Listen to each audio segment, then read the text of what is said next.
Nulle part, qu'est-ce qu'on fera? Monsieur le député de Gaspé, en question principale, à vous.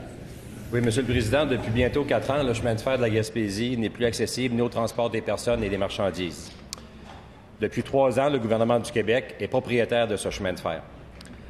Les conséquences de la fermeture du chemin de fer sont énormes parce qu'en plus de ne pas avoir accès à un service de transport aérien décent, dorénavant et depuis quelques années, les Gaspésiens et Gaspésiennes, les touristes, les gens d'affaires n'ont plus accès à un service ferroviaire tant au niveau du transport des personnes que des marchandises. Donc, ce sont des inconvénients majeurs qui sont causés à toute l'économie et au développement de la région.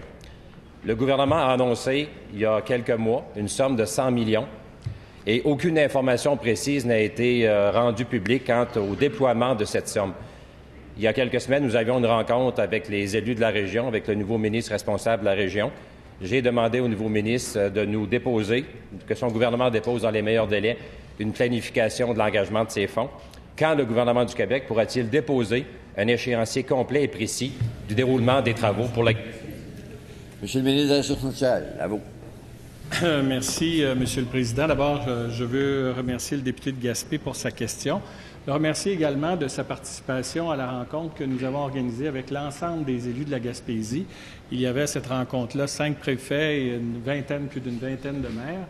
Et nous avons eu l'occasion justement de débattre des enjeux qui touchent la Gaspésie, et notamment celui du chemin de fer.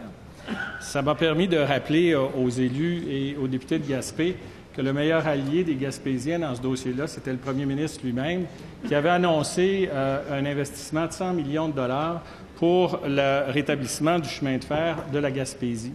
Ce 100 millions de dollars-là est divisé en 3 tronçons, Monsieur le Président, selon l'état de situation des tronçons, et il est inscrit au plan québécois des infrastructures. J'ai verbalement indiqué aux élus à ce moment-là un échéancier sommaire pour la réalisation des travaux et pour le passage de chacune des étapes au programme québécois des infrastructures. Je me suis engagé auprès d'eux, d'ailleurs, à le transmettre par écrit, et c'est ce que je ferai au cours des prochaines semaines. Ce qui est important, c'est que les gens sachent que, malgré l'absence d'équipement sur lieu, il y a des travaux concrets qui se passent, notamment des travaux de planification de ces travaux. Merci, Monsieur le ministre. Monsieur le député de Gaspé, pour votre première complémentaire.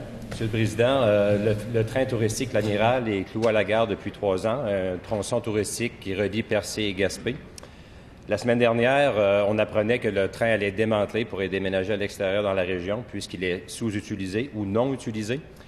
Est-ce que le gouvernement peut s'engager à mettre en priorité les réparations du tronçon Gaspé-Percé, 100 km, nécessitant des réparations à une seule infrastructure, donc un seul pont ferroviaire qui nécessite des travaux de 2 millions sur une annonce, pour l'instant virtuelle, de 100 millions, pourra-t-elle être faite? Terminé. Monsieur le ministre des Ressources naturelles et de l'énergie. C'est beaucoup plus que virtuel. C'est inscrit au plan québécois des infrastructures. Ce sont des documents qui sont accessibles et qui peuvent être questionnés lors de l'étude des crédits.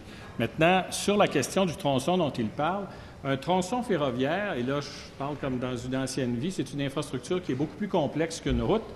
Et le tronçon dont on parle a la particularité d'être une voie ferrée côtière, ce qui implique des infrastructures encore plus spécifiques.